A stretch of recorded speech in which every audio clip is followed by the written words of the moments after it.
কেন আপনার নাম ধরে তো বলেন, তাহলে উনি মনে হয় ঠিকই বলেছে, একদল খেয়ে গেছে আরেক দল খাওয়ার স্বাদ মিটিয়ে দেব। এবার কোন চাঁদাবাজকে রাষ্ট্র ক্ষমতা আসতে দেব না। একদল খেয়ে গেছে। মিজানুর রহমান আজহারি কি এমন একটা অপরাধমূলক কথা বলে ফেলেছে। প্রিয় ভাইয়েরা, আমি বলেছিলাম যে একদল খেয়ে গিয়েছে, আরেক দল খাওয়ার জন্য রেডি হয়ে আছে। তো এখানে কি আমি কোন দলের নাম বলেছি? নাম দামও ধরে নাই। একদল খেয়ে গেছে, আরেক দল খাবার জন্য রেডি হয়ে আছে। চরমনার ইসলামী আন্দোলন, জামাত ইসলামী, হেফাজত ইসলামের গোটা শীর্ষ বাংলাদেশ হেফাজতের নেতৃবৃন্দ, ঠিক কিনা বলেন? খেলাফত মজলিস, বাংলাদেশ খেলাফত মজলিস, খেলাফত আন্দোলন, রাম বাম কোন দল কিচ্ছু বললো না। আপনারা বললেন মিজান সাহেব বেশি সুবিধার কথা বলেন। কেন আপনার নাম ধরে তো বলেন, তাহলে উনি মনে হয় ঠিকই বলেছে, একদল খেয়ে গেছে আরেক দল খাওয়ার স্বাদ মিটিয়ে দেব। এবার কোন চাঁদাবাজকে রাষ্ট্র ক্ষমতা আসতে দেব না। আমি সারা বাংলাদেশে দেশ গভর্নমেন্টের যে ফর্মুলা দেই, যদি দেশের ইসলামী দলগুলি চায়, আমরা দলের বিজয় চাই না, ইসলামের বিজয় চাই। দলীয় নেতাকে প্রধানমন্ত্রী বানাতে চাই না, কোরআনের রাজ চাই। তাহলে দুইটা কাজ ইসলামী দলগুলিকে করতেই হবে, বিশেষ করে তিনটা দল। জোট দরকার নাই, জোট আমরা পছন্দ করি, জোট হইলে আবার মহাযন্ত্রণা হবে, ঠিক কিনা? শুধু চোখের ইশারায় এক কাপ চা খেয়ে আসল সমঝোতা করে নেয়। এখানে চরমনের একজন ভালো মুজাহিদ জাকিরিন শাকিরিন যোগ্য প্রার্থী দাঁড় করানো হয়েছে। হেফাজত আর জামাত তার সাপোর্ট দেন। ওইখানে জামাত ইসলামের একজন যোগ্য ডাক্তারকে প্রার্থী করা হয়েছে, বাকি দুই দল সাপোর্ট দেন। এখানে ইসলামী কি বলা হয় আপনার হেফাজত ইসলাম বাংলাদেশের একজন মুহাক্কিক আলেম বুজুর্গ, এলাকার সর্বজন শ্রদ্ধেয়, ওনাকে প্রার্থী করা হয়েছে। আপনারা সব দলগুলি সাপোর্ট দেন। ইসলামী তিনটা দলের পেটে সব দল আছে, ঠিক কিনা? আমার দিনই বলে, এভাবে যদি শুধু আসন সমঝোতা করে নিতে পারেন, কারো মনের আশা পুরো হবে না। এবার রাষ্ট্র ক্ষমতায় যাবে ইসলাম। শেখ হাসিনা তো মেরেই ফেলতে চেয়েছিলেন, ঠিক কিনা? আজকে হঠাৎ করে মাগরিবের পরে গাড়িতে বসে প্রচন্ড জ্বর আসছে কাঁপায়। আমি যখন স্টেজে উঠি তখন 103 জ্বর। আলহামদুলিল্লাহ, এখন হঠাৎ করে মনে হয় জ্বর ছেড়ে দিয়েছে, এই জন্য ঘেমে গেছি। আপনাদের কাছে দোয়া চাই, আল্লাহ যেন সুস্থ করে দেন। কারণ আমরা এই দোয়া করি, রাষ্ট্র মেরামতের কাজে নেমেছি। বাংলাদেশের রাষ্ট্র ইমারতে ইসলামী আর ইসলামী খেলাফত প্রতিষ্ঠা হওয়ার আগে আর আমরা থামবো না, ঠিক কিনা? থাকবেন আপনারা আমাদের সাথে? আফগানিস্তানের মতো ইসলামী ইমারতের জন্য যদি যুদ্ধ করতে হয়, কারা লড়বেন? হাত তোলে আল্লাহু আকবার বলে দেখা। আর আমি চিৎকার করে আল্লাহু আকবার বলে দেখা।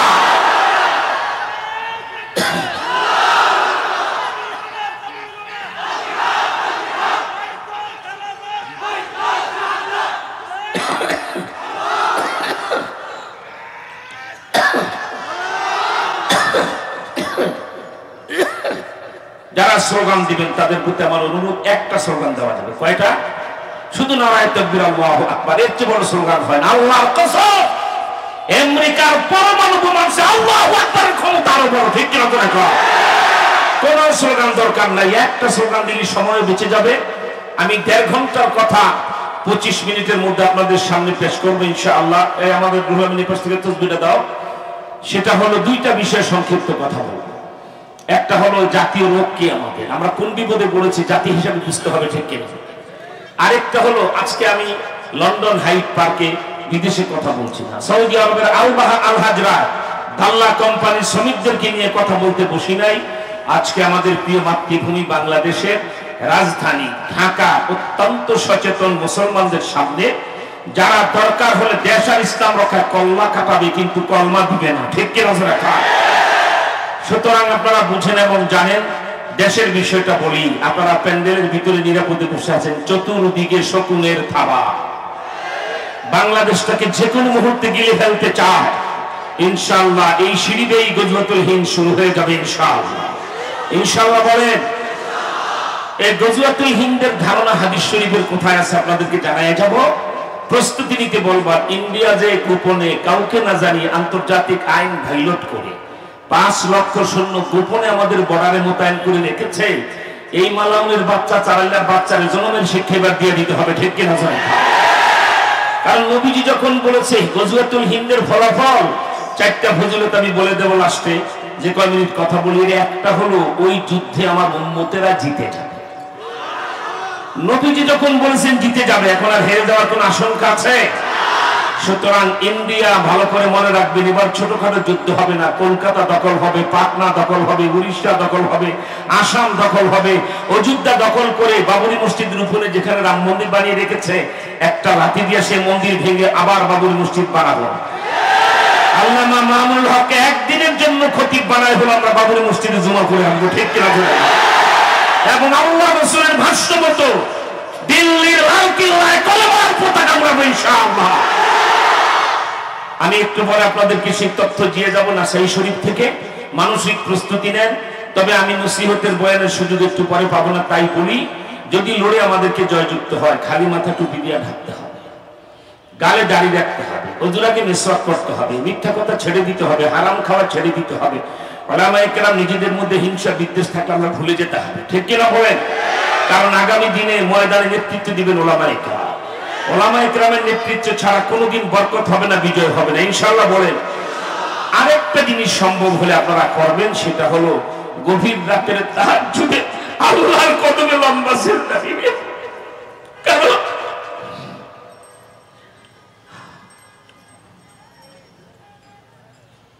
বুখারী শরীফ জিলদে সানি কিতাবুল মাগাজি খুলে দেখেন, ওই গভীর রাতে তাহাজ্জুদের সময় আল্লাহ রাসূলের চোখের পানি আল্লাহ ফিরিয়ে দেন। ঠিক এত কান্না কেঁদেছিলেন তিনি।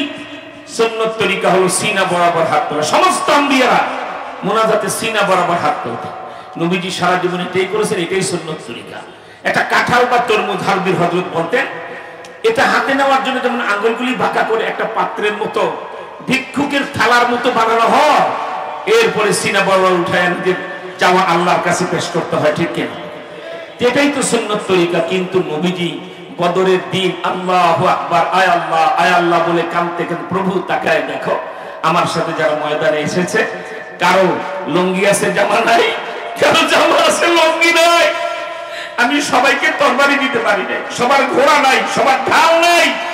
ইয়া আল্লাহ, গতকালকে অনেকে খেজুরের আঁটি চুষে সেহরি খেয়ে ইফতার করেছে, রমজান মাস, 17 রমজান বদর যুদ্ধ, ঠিক চূড়ান্ত মুহূর্তে নবীজি বলেন, আল্লাহ এই জামাত যদি আজকে কাফেরদের হাতে নিঃশেষ হয়ে যায়, এই জমিনে তোমার আল্লাহ বলে ডাক দেওয়ার কেউ থাকবে না, ঠিক কিনা?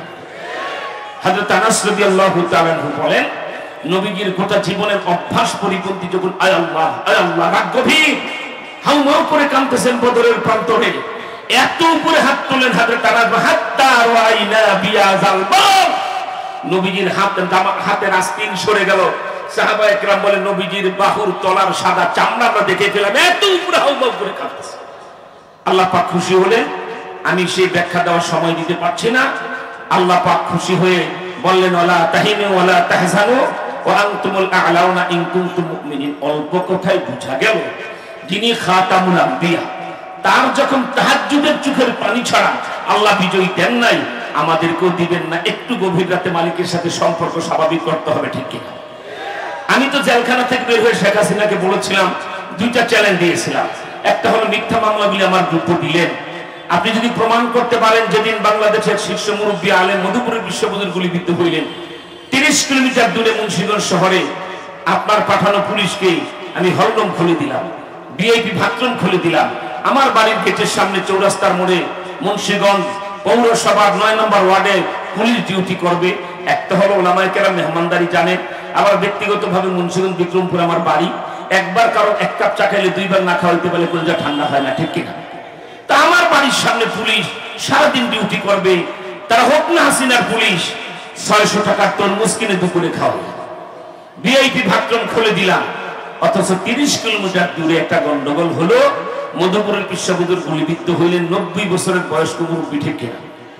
সেখানে অনেকগুলি মামলা হলো, সব কয়টা মামলায় আমার নাম দিলেন। আমি জেলখানা থেকে বের হওয়ার পরে বলেছিলাম, মাননীয় প্রধানমন্ত্রী, আপনি একটা ফুটেজ যদি দেখাইতে পারেন, electronics media, print media, radio, television, পত্র পত্রিকা, আমার বক্তৃতা লাগবে না, পিকেটিং করতেছি, গাড়ি থামায় রাখতেছি, এরকম কোন দৃশ্য লাগবে না। আমি সেই দিন হেফাজতের হরতালের দিন মাওয়া রোডে আমি দাঁড়িয়ে নামাজ পড়তেছি, এইরকম একটা ছবিও যদি দেখাইতে পারেন মেনে নেবো। আমি তো উপস্থিত ছিলাম, মামলা হতে পারে, ঠিক কিনা? কিন্তু 30 কিলোমিটার দূরে আমি থাকলাম, বলার সময় নাই। সদর থানার ওসি আমাকে গ্রেফতার করতে যায় সেহরির সময়। আবু বকর বলেছিলেন, হুজুর এই মুখ আল্লাহরে কিভাবে দেখাবো? আপনি না সারাদিন এই মুন্সিগঞ্জ সদরে আপনার নিজের বাড়ির গেটের সামনে আমার পুলিশকে তরমুজ খাওয়াইলেন, সারাদিন এখানে থাকলেন। 30 কিলোমিটার দূরে নিমতলিতে একটা গন্ডগোল মাওয়া রোডে হয়েছে, সেই মামলায় আপনাকে গ্রেফতার করতে হবে। এইভাবে তিনি ইউনিফর্মটা ধরেছিলেন পুলিশের। ওসি আবু বকর, হুজুর এই পোশাক আর গায়ে রাখতে মন চায় না, আল্লাহকে তো চেহারা হাসরের ময়দানে দেখাতে হবে। আপনাকে যদি গ্রেফতার করে আমরা রিপোর্ট দিতে না পারি, ওসি অপারেশন, ওসি ডিবি, আমি এবং সার্কেল এসপি এই 4 জনকে মুন্সিগঞ্জ থেকে সূর্য ডুবার আগেই তাড়িয়ে দেন। আমি বললাম আপনাদের চাকরির কোনো সমস্যা দরকার নাই, যেভাবে নির্দেশনা আমাকে নিয়ে যান। আমি শেখ হাসিনাকে বলেছিলাম মুক্তি পাওয়ার পরে একটা ফুটেজ দেখান আমি মাওয়া রোডে ছিলাম, যদি প্রমাণ করতে পারেন আপনি আর আপনার ছোট বোন এতিম মানুষ, বাপ নাই, ঠিক কিনা? আপনি পদ্মা সেতু বানিয়েছেন, কিন্তু পদ্মা সেতুর গোড়ায় 1 ইঞ্চি জায়গা আপনার বাপদাদা নাই। আমিও জমিদার না, কিন্তু মুন্সিগঞ্জের মানুষ হওয়ার সুবাদে 1 প্লটে পদ্মার পারে 186% 6 বিঘা জায়গা আমার বাপদাদার জায়গা আমি ওয়ারিশ সূত্রে পেয়েছি। আমি বলেছিলাম আপনাকে দেবো 1 বিঘা, আপনার ছোট বোন রেহানাকে দেবো 1 বিঘা। 2 বোন বাড়ি করে সিঙ্গাপুর স্টেটে থাকবেন, শুধু আমার মামলাগুলি প্রমাণ করে দেন। মামলাও প্রমাণ করলো না, পালিয়ে চলে গেলেন, জায়গাও নিল না, ঠিক কিনা? যাই হোক, আপনাদেরকে যে বিষয় বলবো, আমি একটু আগেই বলেছি বিদেশে কোনো মাহফিলে কথা বলছি না, আজকে বাংলাদেশের সামনে। এই যে বাংলাদেশ, আমাদের অনেক অর্জন, পিছন থেকে দেখানো যায়, আমাদের অনেক অর্জন আছে। 47 আমরা ইংরেজ তাড়িয়েছি, 52-তে ক খ গ মুক্ত করেছে, 71 সালে মুক্তিযুদ্ধ করেছি। এরপরে এই মাত্র 5 মাস আগে বৈষম্যবিরোধী ছাত্রদের নেতৃত্বে আমরা জালেম আর জমানার ফেরাউন আর জমানার সবচাইতে বড় জালেমকে আমরা তাড়িয়েছি, ঠিক কিনা? এসবই আমাদের অর্জন, কিন্তু সবচেয়ে বড় ব্যর্থতা, আমি আজকেও জুমার বক্তব্যে বলেছি, আজকে যে বাচ্চাটা জন্ম নিচ্ছে বাংলাদেশে, সেও তার কপালে একটা কলঙ্ক নিয়ে জন্ম নেয়। কেউ যদি 10 মাদ্রাসা সাইফুল হাদিস আর 50 মাদ্রাসার মুরব্বী হন, ওনার কপালে কলঙ্কটা লেখা। সেই কলঙ্কটা কি? এই জাতি 53 বছরে স্বীকৃত খুনিকে রাষ্ট্রপতি বানিয়েছে, স্বীকৃত লম্পটকে রাষ্ট্রপতি বানিয়েছে। পার্লামেন্টে দাঁড়ায় যিনি বলেন, আর সিরাজ সিকদার কোথায়? কোন স্কয়ারে বিরোধী দলের নেতা হত্যা করে যিনি সংসদে দাঁড়িয়ে অহংকার করে ফেরাউনের মতো বলেন, আর সিরাজ সিকদার কোথায়? এটা স্বীকৃত খুনি, ঠিক কিনা? কথা বলে না, ঠিক? স্বঘোষিত খুনি, কে বলেন, ঠিক না? কিন্তু এই জাতি তাকেও রাষ্ট্রপতি বানিয়েছে। আবার 5 বছর জেল খেটে কয়লার ময়লা ধুইলে যায় না, কুত্তার লেজ কোনদিন সোজা হয় না। হালাল স্ত্রীর রসুনের সাথ ধরে 5 বছর পরে জেল থেকে বের হয়ে দলীয় সমাবেশে তিনি তার দিকে বারবার তাকায়। সাংবাদিকরা কয়, স্যার এখনো ভুলতে পারেন নাই? তো কি যে বলো, 14 বছরের সম্পর্ক ভোলা যায়? হালাল স্ত্রী থাকতে বেগানা মহিলার সাথে যদি এত সম্পর্ক হয় ভোলা যায় না, এটা স্বীকৃত লম্পট, ঠিক কিনা? জীবনতে লজ্জা হওয়া উচিত। সেই লোকটাকেও তোমরা 9 বছর রাষ্ট্রপতি বানিয়ে রেখেছ। শোনো বাংলাদেশ, লম্পট, খুনি, সন্ত্রাসী, বাটপার, প্রতারক, তাদেরকে রাষ্ট্রপতি প্রধানমন্ত্রী বানিয়ে সরকার গঠনের সুযোগ দিয়েছ। এই জাতির সবচেয়ে বড় কলঙ্ক, এই জাতি 53 বছর একজন মুহাক্কিক আল্লাহওয়ালা আলেমকে রাষ্ট্রপতি প্রধানমন্ত্রী বানায় না। এটা জাতীয় ব্যর্থতা আমাদের, ঠিক কিনা বলেন? ওলামায়ে কেরাম মুরব্বিরা আছেন, আমাদের হেফাজত ইসলামের মহাসচিব আল্লামা সাইদুর রহমান সাহেব আছেন, আহলে ইলম ওলামায়ে কেরাম অনেকে আছেন। জিজ্ঞেস করুন, যেই পাপ যেভাবে করে ওই পাপের তওবা সেভাবে করতে হয়, ঠিক কিনা? 53 বছরে পাপ হয়েছে ভোটের মাধ্যমে। তোমরা মুজিবকে নেতা বানিয়েছ, অমুককে বানিয়েছ, এরশাদকে বানিয়েছ, খালেদাকে, হাসিনাকে। সুতরাং ভোটের মাধ্যমে যারা শামীম ওসমান নেতা বানায়, ভোটের মাধ্যমে যারা জয়নাল হাজারী বানায়, এরা এবার সিদ্ধান্ত নিবে ভোটের মাধ্যমে আফগানিস্তানের তালেবানদের মতো আল্লাহওয়ালা ইমানদার একজন মুহাক্কিক আলেমকে দেশের প্রধানমন্ত্রী বানাতে হবে, ঠিক কিনা? তারা রাজি? হাত তুলে আল্লাহু আকবার বলে দেখান। আমার ভাইয়ের ব্যাপারে আমি ব্যাখ্যা দেওয়ার সময় দিতে পারবো না, শুধু বলবো 47-এ স্লোগান ছিল ইংরেজ খেদাও, 1952 স্লোগান ছিল এক দফায় এক দাবি, রাষ্ট্র ভাষা বাংলা চাই। 1971 সালে স্লোগান ছিল তোমার আমার ঠিকানা, পদ্মা মেঘনা যমুনা। এইবারের স্লোগান বাংলাদেশের প্রত্যেকটা মুসলমানের হওয়া উচিত, তোমার আমার ঠিকানা কোরআন হাদিস ওলামা, ঠিক কিনা? কোরআন হাদিস ছাড়া কোন নীতি রাষ্ট্রীয় নীতি হিসাবে গ্রহণ করতে দেব না। ভারতের ধর্ম নিরপেক্ষতা যেটা হাসিনা আমদানি করেছেন, ওইটা আবার লাথি দিয়ে ভারতে আমরা পাচার করে দেবো, ঠিক কিনা? জোরে বলেন।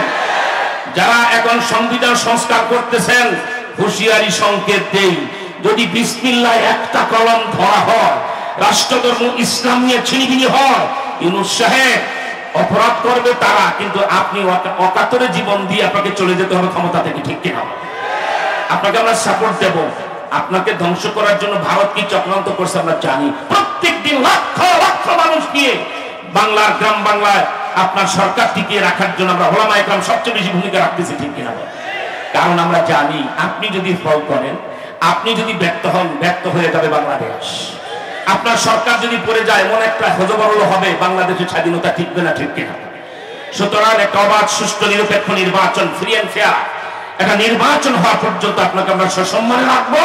আপনি 3 কাজ করে সম্মানের সাথে বিদায় নেবেন। শাপলার খুনি, বিডিআর খুনি আর বৈষম্যবিরোধী ছাত্রদের খুনিদের ফাঁসিতে ঝুলাতে আপনাকে হবে, ঠিক কিনা? ধরে আওয়াজটা পছন্দ হলো না, ঠিক না? 2 নম্বর কাজ আপনাকে করতে হবে, 16 বছরে যত টাকা পাচার হয়েছে প্রতিদিন পত্রিকায় দেখতেছেন, হাসিনা, রেহানা, জয়, টিউলি, ফল্লালি, প্রঙ্গালি, শয়তান, কুত্তা, শুয়োর, কত হাজার কোটি টাকা দেশ থেকে পাচার করে ফেলছে, ঠিক না?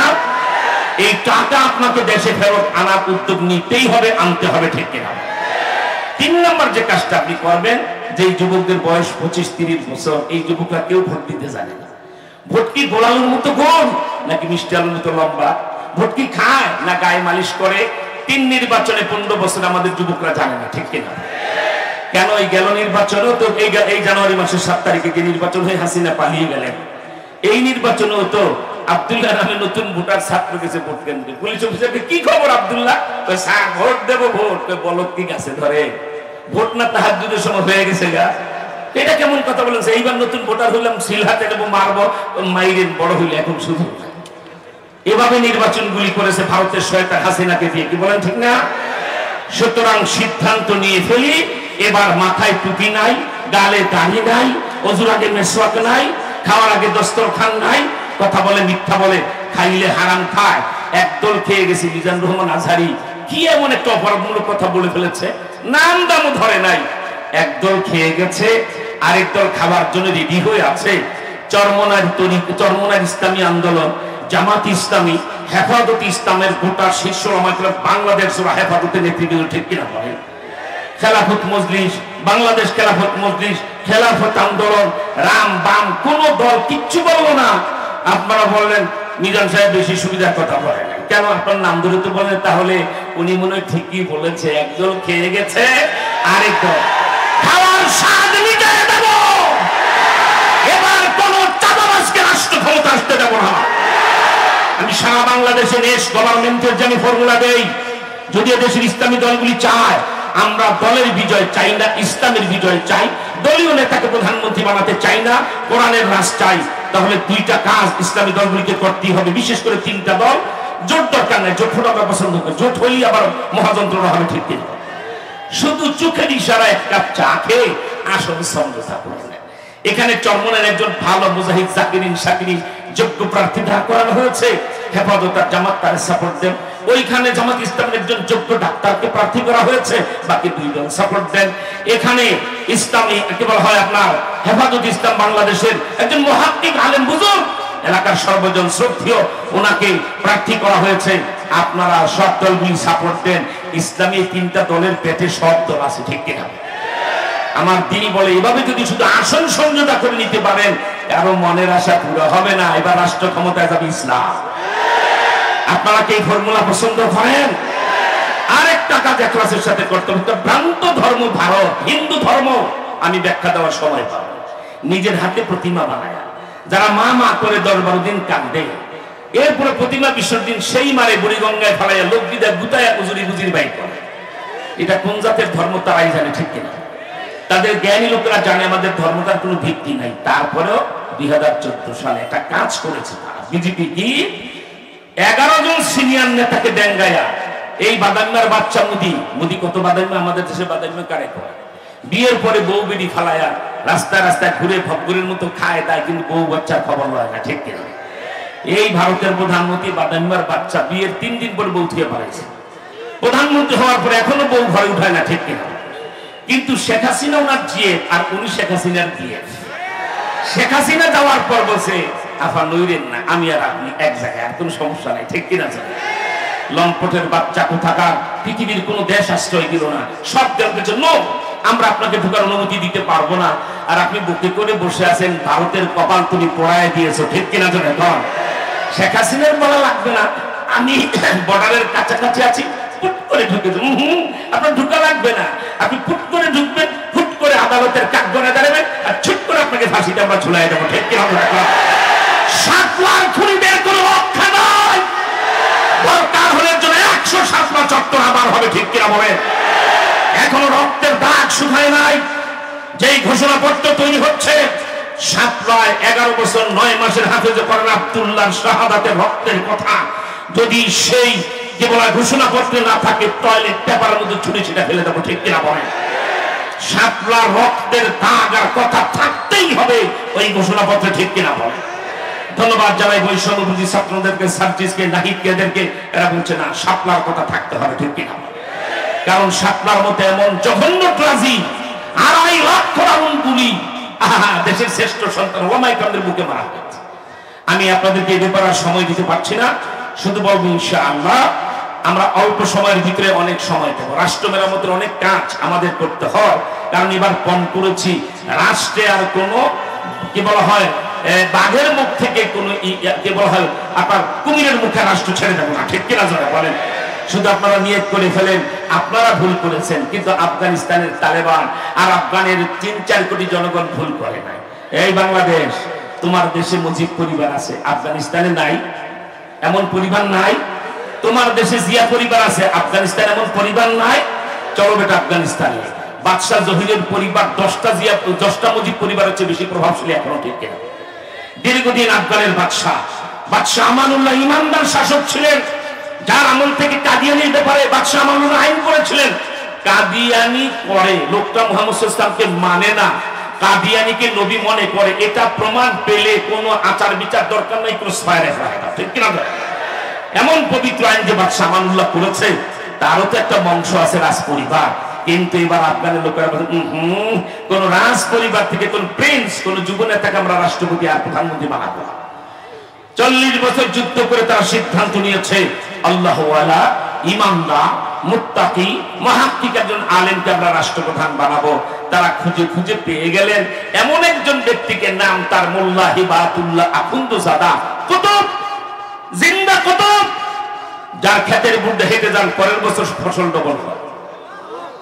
এমন ব্যক্তিকে আফগানিস্তান রাষ্ট্রপ্রধান বানিয়েছে, যার বাগানে দাঁড়ায় দোয়া করে দেন 3 মণ আনারের পরিবর্তে 30 মণ আনার শুরু হয়ে যায়, ঠিক কিনা? যেই কেবল আঙ্গুরের বাগানে আঙ্গুর হতো 100 টন, এবার হয়েছে 1000 টন। শুধু তাই নয়, আমাদের কাছে অনেক খবর মোল্লা হেবাতুল্লাহ আসতেছে, আহলে হক, উলামায়ে দেওবন্দ, দুনিয়াবার সাহিত্যের তরিকত 1 কোটির উপরে উলামায়ে কেরাম, সাধারণ জনতা তার সরাসরি পীর মুরিদির তরিকায় আছে, আলহামদুলিল্লাহ। এই মোল্লা হেবাতুল্লাহ আখুন্দজাদা সাহেবের তাস আহলে ইলম কতটা কাশ ক্ষমতা রাখেন আর কতটা মুরাকাবা ক্ষমতা তার। এখন থেকে 1 বছর আগে ক্ষমতা আসার 2 বছর পরে 5টা হেলিকপ্টার, 20 জন ক্যাবিনেট মন্ত্রী, আরেকটা সুসংবাদ, আফগানিস্তানের যারা এখন ক্যাবিনেট মন্ত্রী, সিনিয়র মন্ত্রী, সবাই কাবুল শহরের বড় বড় মসজিদের খতিব। সুবহানাল্লাহ, কত মজা লাগে। খোদ মোল্লা হেবাতুল্লাহ আখুন্দজাদা, খোদ মোল্লা হেবাতুল্লাহ আখুন্দজাদা প্রতিদিন 2 ঘন্টা বুখারী শরীফ পড়ায়, বাকি সময় রাষ্ট্র শাসন। শুনলেও তো কলিজা ঠান্ডা হয়ে যায়। রাষ্ট্রের হেড অফ দ্য স্টেট, রাষ্ট্রের প্রধান নির্বাহী, যার কলমের গুতা রাষ্ট্রের সব সিদ্ধান্ত হয়, ঠিক কিনা? সেই লোকটা 2 ঘন্টা বুখারী শরীফ পড়া, শুনলেও কলিজাটা ঠান্ডা হয়ে যায়।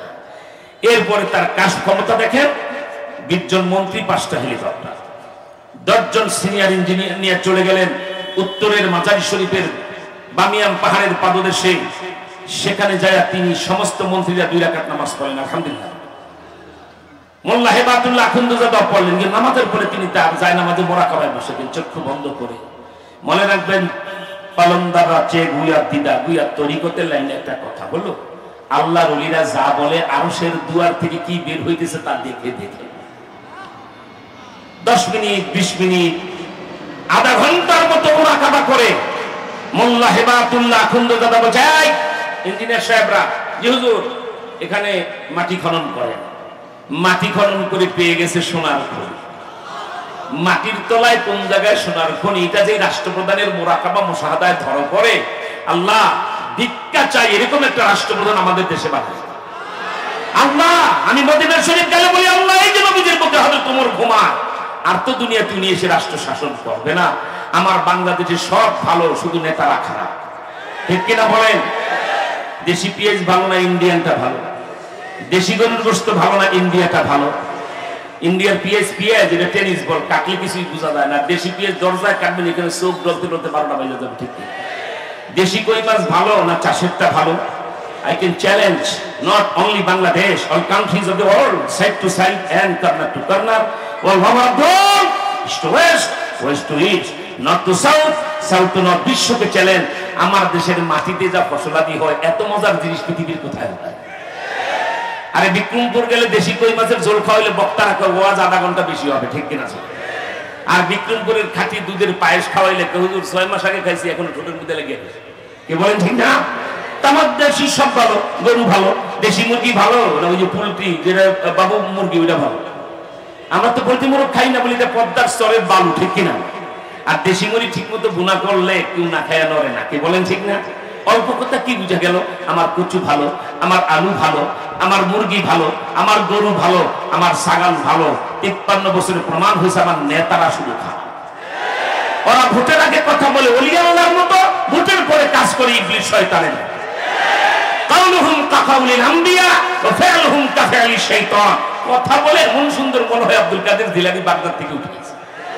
আর এমন কাজ করে সচিবালয়ে বসে স্বয়ং শয়তানকে, আল্লাহ শয়তানি আমিও জানি, লজ্জা রাখে নোমাল দিয়া বুড়িগঙ্গা পানিতে জিন্দিরা জায়গা শয়তান, ঠিক কিনা? নেতাদের শয়তানি দেখে, কি বলেন ঠিক না? অতএব কোন প্রতারক শয়তান আমি সময় দিতে পারছি না।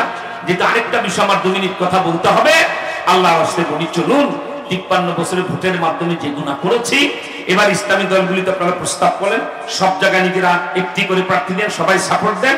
আরেকটা বিষয়, আরেকটা কথা, জামাত ইসলামীর আমিন ডক্টর শফিকুর রহমান সহ তাদের নেতৃবৃন্দকে বলবো, চরমনায় সকল নেতৃবৃন্দকে বলবো, হেফাজত ইসলামের উলামায়ে কেরাম মুরব্বি যারা, তাদের দরবারও পেশ করব। আমরা কি দলীয় নেতাকে প্রধানমন্ত্রী বানাতে চাই না কোরআনের রাজ চাই? সব দল বলবো আমরা কোরআনের রাজ চাই।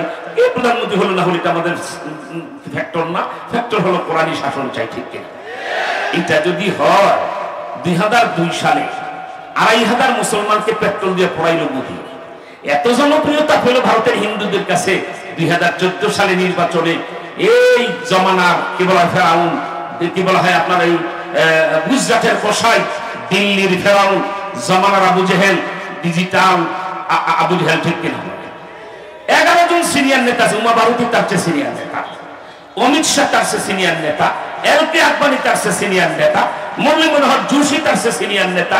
তারপরও 11 জনকে ডেঙ্গায়া মোদির ব্যাপারে 3 মাস আগে ইশতেহারে বিজেপি বললো 14 সালে যদি বিজেপিকে ভোট দাও ভারতবাসী, আমরা মোদিকে প্রধানমন্ত্রী বানাবো। টনিকটা এমন কাজে লাগলো, কংগ্রেসকে ধরাশায়ী করে ফেললো বিজেপি, ঠিক কিনা?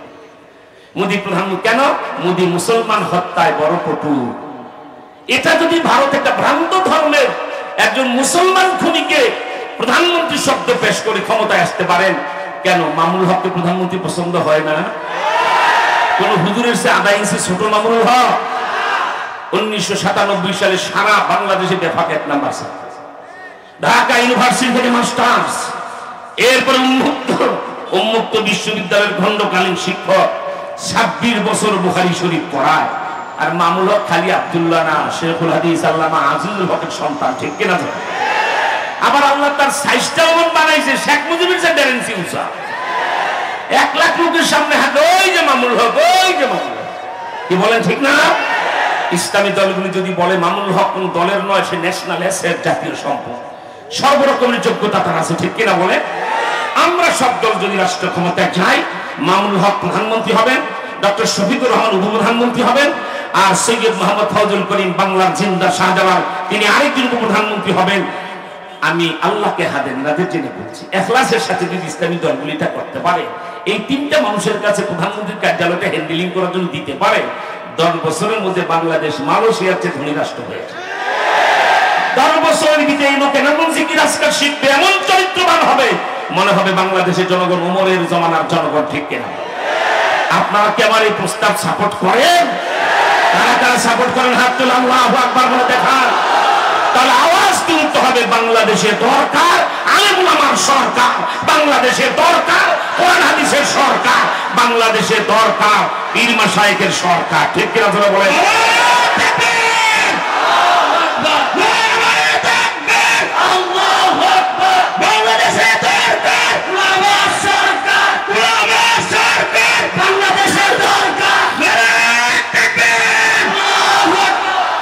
আমি 2 থেকে 3 মিনিট কথা বলে মাইক ছেড়ে দিতে হবে, তা না হলে 3 জায়গার হক নষ্ট। আল্লাহর শুকর, বুঝতেছি জ্বরটা এখন কমে গেছে, গায়ে যখন ঘাম এসেছে মনে হয় জ্বর চলে গেছে, আলহামদুলিল্লাহ। এবং কথা বলতে এখন আমার কষ্ট হচ্ছে না। আমি তো এসে বলছি কামাল ভাই স্টেজে উঠে হবে, মনে হয় না কথা বলতে, জ্বরে শরীর কাঁপতেছে। আল্লাহ বলে না, কথা বলতে হবে, আলহামদুলিল্লাহ বলেন, কথা বলতেই হবে। আমি আর মামুল হক 6 তলায় দাঁড়ানো, ওই যে কোরআনের পাখি সাইদি সাহেবকে নিয়ে যায় জেলখানা থেকে চিকিৎসার কথা বলে, কারো সাপোর্ট লাগলো না লোকটার গাড়িতে উঠতে। 84 বছরের বৃদ্ধ, কিন্তু সক্ষম ছিল, শারীরিক ফিটনেস তার ভালো ছিল। বিনা সাপোর্টে একাই লোকটা গাড়িতে উঠলো। রাত 8টায় খবর এলো সাইদি নাই। তখনই আমরা বুঝেছি এবার সেকেন্ড টার্গেট মামুল হক আর নুরানি আর মনির কাসিমিরা, ঠিক কিনা জানে। তাই দেখলাম আদালতে কেমন, কারাগারের ভিতরে কেমন কেমন যেন অবস্থা। কিন্তু লক্ষ লক্ষ ওলামা ইকরামের চোখের, এমন মসজিদ নাই যে মসজিদ ইমামরা চোখের পানি ছাড়ে না।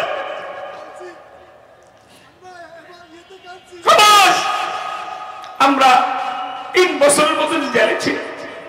রিপোর্ট পেলাম মক্কা শরীফ, মদিনা শরীফ, হেরেমে এমন একত্র নামাজ যায় নাই। কোন একজন মুসলিম বলেন আল্লাহ বাংলাদেশের মজলুম আলেমদেরকে মুক্তি দিয়ে দাও। হাজার হাজার মাহবুবরা নফলতা রেখেছেন, সেই দোয়াতেই তো আল্লাহ পাক আমাদেরকে বাঁচিয়ে আপনাদের সামনে হাজির করেছেন, ঠিক কিনা?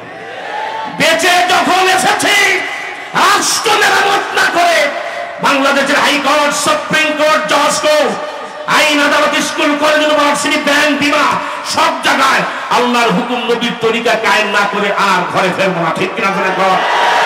থাকবেন থাকবেন আপনারা আমাদের সাথে থাকবেন। কারা কারা থাকবেন তো হাত তোলে আল্লাহু আকবার বলে দেখান। আমার ভাইরা, শেষ কথা 2 মিনিটে একটা হলো মোল্লা হেবাতুল্লাহ আখুন্দুজাদা, এত বড় মুহাক্কিক আলেম। আফগানিস্তানের সরকার এখন বাংলাদেশের জেলফরত উলামা ইকরামকে সম্বর্ধনা দিতে চায়। ইউনূস সাহেবকে বলবো যত তাড়াতাড়ি পারেন তালিবানদের সাথে আমাদের একটা কূটনৈতিক সম্পর্ক কায়েম করেন, ঠিক কিনা? আমাদের দূতাবাস কাবুলে দেন, কাবুলের দূতাবাস আমাদের বাংলাদেশে দেন, কারণ তারা পৃথিবীর এখন শ্রেষ্ঠ এবং পবিত্র শাসক, ঠিক না? এটা হয়ে যাবে সময়ের ব্যাপার, ইনশাআল্লাহ বলেন। আমি ব্যাখ্যা দিতে পারছি না, তাহলে বুঝাই দিতাম লা খাউফুন আলাইহিম, একটা রাষ্ট্র সারা পৃথিবীতে আর কোনো রাষ্ট্র নাই। আর ওয়ালা হুম ইয়াহজানুন, আমরা হতে পারবো যদি আমরা এই হক পথে চলি, ইনশাআল্লাহ বলেন। আমি ইঙ্গিতে অনেকগুলি কথা বলতেছি, যেহেতু ব্যাখ্যা করার সময় দিতে পারবো না। মোল্লা হেবাতুল্লাহ আখুন্দুজাদা, মনে রাখবেন দেশের রাষ্ট্রপ্রধান যদি আল্লাহর কুতুব হয়, ওই রাষ্ট্রের আর কোনো চিন্তা করতে হবে। ছাত্রদের সামনে উনি বুখারী শরীফ পড়ান, তো ছাত্র ইবারত পড়ে। আমাদের এখানে তো দাওয়া হাদিস মাদ্রাসা, কি বলেন, ঠিক না? তো ছাত্র বুখারী নিয়ে ইবারত পড়া। قال امام البخاري رحمه الله تعالى حدثنا المقيم بن ابراهيم قال حدثنا يزيد بن عبيد سمته ابن الاقوى قال سمعت النبي صلى الله عليه وسلم يقول من يقول علي ما لم اقل فليتبوأ مقعده من النار। ছাত্র ইবারত পড়ে, উনি ঝরঝর করে চোখের পানি ঝরে, ওনার চোখের পানিতে দাড়ি ভিজে, বুক ভিজে যায়। আরেকটা কাজ কি করেন, উনি অঙ্গভঙ্গি করেন, ইংরেজিতে যাকে বলে এক্সাইটেড হয়ে যাওয়া, আর বাংলায় হলো এলোমেলো হয়ে যাওয়া। উনি বুখারীর ইবারত শুনে এলোমেলো হয়ে যায়। ছাত্র বলে হুজুর আপনি তো শুধু আমাদের শায়েখ বুখারী পড়ান না, আপনি না রাষ্ট্রের প্রধান নির্বাহী, you are head of the state. কি বলেন? আলহামদুলিল্লাহ। আমাদের সম্মানিত মহাসচিব, যিনি অনেক চোখের পানি ছেড়েছেন আমরা জেলখানায় থাকতে, এবং আমাকে ব্যক্তিগতভাবে প্রচন্ড স্নেহ করেন, আল্লামা সাজিদুর রহমান সাহেব বাংলাদেশে হেফাজতের মহাসচিব নয়, বাংলাদেশের ভবিষ্যৎ নীতি নির্ধারকদের একজন, ঠিক কিনা জোরে বলেন। এবং তিনি মঞ্চে বসেছেন, এখনই হযরতের হাতে 2 মিনিট আমি মাইক দিয়ে দিচ্ছি। আমি শুধু বলছি, ইবারত পড়লো ছাত্ররা, শেখুল হাদিস মোল্লা হেবাতুল্লাহ কান্দে। হ্যাঁ, কারো অন্তরে যদি হব্বে রাসূল গালেব হয়, তার চোখের পানি পড়তে পারে, কিন্তু ইংরেজিতে যে শব্দটা বলে এক্সাইটেড হয়ে যাওয়া, বাংলা হলো এলোমেলো হয়ে যাওয়া, আহ করা, অঙ্গভঙ্গি করা, ওজিলাত কুলুবহুম যাকে বলে আর কি। আমার ভাইরা ছাত্র বলে হুজুর আপনি কান্দেন ভালো কথা, কিন্তু আপনি এমন করেন কেন? আহা, মোল্লা হেবাতুল্লাহ আখুন্দুজান বলছে, বাবা তোমরা বুখারীর ইবাদত পড়ার সময় কি দেখো জানি না, যেদিন থেকে আমাকে আমিরুল মুমিনিনের দায়িত্ব দিয়েছো তোমাদের কিন্তু বুখারী শরীফ পড়াই, বুখারীর কাগজের পাতায় পাতায় উল্টাইলি আমার যেন মনে হয় নবীজির চেহারা আমি দেখতে পাই। আল্লাহু আকবার। এই যুগে মাওলানা আলেম ওলামা যদি বাংলাদেশের রাষ্ট্রপ্রধান হয়, মন্ত্রী পরিষদে যায়, তাহলে আর এদেশে চাঁদাবাজি থাকবে না, দুর্নীতি থাকবে না, চুরি ডাকাতি থাকবে না, ধর্ষণ থাকবে না। আমার বাংলা সত্যিকারী সোনার বাংলা হবে, ঠিক কিনা? এই লড়াইতে হেফাজত করবে, ওলামায়ে কেরাম করবে, মামুল হক করবে। আপনারা কি সাথে থাকবেন? কারা থাকবেন সাথে বলেন তো আল্লাহু আকবার বলে। আল্লাহ তুমি কবুল করো, জোরে বলেন আমিন। আমার ভাইরা, এই মোল্লা হেবাতুল্লাহ আখুন্দুজাদা 1 বছর আগে, 8 মাস আগে কাবুল রাজধানীতে একটা ওলামা সম্মেলন ডাকলেন। তিনি একটা বক্তব্য দিলেন গোটা পৃথিবীর 200 কোটি মুসলমানের উদ্দেশ্যে, বিশেষ করে ওলামায়ে কেরামকে খেতাব করে। কিন্তু ব্যত্যয় ঘটছে একটা, ওনার মাদার ল্যাঙ্গুয়েজ ফার্সি, উনি ফার্সিতে ভাষণটা দিলেন। আমি চিন্তা করলাম, আরে আমার বাংলাদেশের লোকেরা যদি মোল্লা হেবাতুল্লাহ আখুন্দুজাদা এই জমানার জিন্দা ওমর, ঠিক কিনা? তার ভাষণ, তার প্রত্যেকটা লাইন থেকে নবীজির বিদায় হজের ভাষণের ঘেরান পাওয়া যায়। যদি এটাকে বাংলা করে দেওয়া যেত, এটাও হাতে দাও, আরে আমি হাতে দাও, তো তুমি বুঝতেছো না। আমি ওনার এই বক্তব্যটা 2.5 ঘন্টা লাগবে আপনার পড়তে। আফগান মাটি দুর্জয় ঘাটি, মোল্লা হেবাতুল্লাহ আখুন্দুজাদার এই বক্তব্য, আমার ধারণা এদেশের মুসলমানরা যদি পড়েন বেনামাজি নামাজি হয়ে যাবে, খারাপ লোক ভালো হয়ে যাবে, আর এদেশের 3 কোটি যুবক ইন্ডিয়ার বিরুদ্ধে গজওয়াতুল হিন্দের বীর সেনানী হয়ে যাবে, ঠিক কিনা? একটা বই আপনাদেরকে আমি এভাবে দিতে পারবো না, 200 বই গুনে মোল্লা কামালউদ্দিন সাহেবের কাছে, ওনাদের ছাত্রদের কাছে দেওয়া হবে। মাহফিল শেষে বুজুর্গরা যখন যাবেন, ভদ্রলোকের মতো স্টেজে একটা বইয়ের মূল্য 30 টাকা। যারা 5টা 10টা নিবেন টাকা খুচরা করে আনবেন। মুনাজাত শেষে মাহফিল যখন শেষ হবে, এর আগে গাড়িতেও কেউ যেতে পারবেন না, এখানেও কেউ হাত বাড়াতে পারবেন না। 200 বই খুব দ্রুত গনে হুজুরের ছাত্রদেরকে বুঝায় দাও, মাহফিল শেষ ওনারা দিবেন। আমার আগামীকাল বা জোহর কথা বলে আমার টাঙ্গাইলের মাহফিল যাওয়ার কথা। আজকে কামাল ভাই বলছে, হুজুর আপনি যদি গাজীপুর যাওয়ার পথে একটু আধা ঘন্টাও কথা বলে যান, আধা ঘন্টার ওয়াদা করে আমি আপনাদের সামনে 45 মিনিটের বেশি কথা বলেছি। শেষ কথা, গজওয়াতুল হিন্দে চিন্তা করবেন না, নবীজি বলেছেন আমরা জিতে যাব, জিতে যাবই। আরে আপনারা কি দেখেন যে ইন্ডিয়া 5 লাখ সৈন্য বর্ডারে এনেছে, বিএনপির মহাসচিব বেচারে কি বলবো, খুব দয়া হয়, ভয় পেয়ে গেছে। আপনি বিএনপির মহাসচিব, আপনি কথা বলবেন জমিদারের মতো, ঠিক কিনা? উনি কয় বউ বদলানো যায়, প্রতিবেশী বদলানো যায় না। এটা একটা কথা হইল? এখনো আমরা সৎভাবেই নেব। আপনি ভারতের গুখাইছেন বা ভারতের, এটা আমরা ধরবো না, ধরবো আপনি একটু ভয় পাইছেন, ঠিক কিনা? ভারত আমাদেরকে আক্রমণ করতে চায়, তাতে আপনি এত বাজে কথা। আই ক্যান চ্যালেঞ্জ, কোন মায়ের সন্তান কয় ফোঁটা দুধ খেয়েছো, আমার টেবিল চোখে আসো, প্রমাণ করে দেবো ভারত আমার প্রতিবেশী নয়, ভারত আমার এমিনি কান্ট্রি, শত্রু রাষ্ট্র, ঠিক কিনা ধরে বলেন? কোরআন যাকে বলেন না আমার মুশরিকুন আর নাজাস, তাকে কেউ প্রতিবেশী বললে আমরা ভালো চোখে দেখবো না, ঠিক কিনা ধরে কর। আপনারা এত ভয় পান, আমরা মামুল হক এই ওলামায়ে কেরাম মঞ্চে যারা আমাদের সম্মানিত মহাসচিব, আমরা গুজরাতি, ওনারা ভয় পায়, আমাদের হাত পিল করতেছে। এই বুঝি ইন্ডিয়া আমাদের বর্ডারে ঢুকলো, এই বুঝি গজওয়াতুল হিন্দ শুরু হলো, এই বুঝি কলকাতা রাইটার বিল্ডিং কলেমার পতাকা উড়ায় দিলাম, ঠিক কিনা ধরে বলেন? খোদা হাফেজ। বাংলাদেশ জিন্দাবাদ, মসজিদ মাদ্রাসা জিন্দাবাদ, ওলামায়ে কেরাম জিন্দাবাদ, বাংলাদেশের সর্বদলীয় মুসলমান জিন্দাবাদ। হাসিনা, তার পিএফ মোদি এবং তার প্রিয় রাষ্ট্র ভারত নিপাত চাক।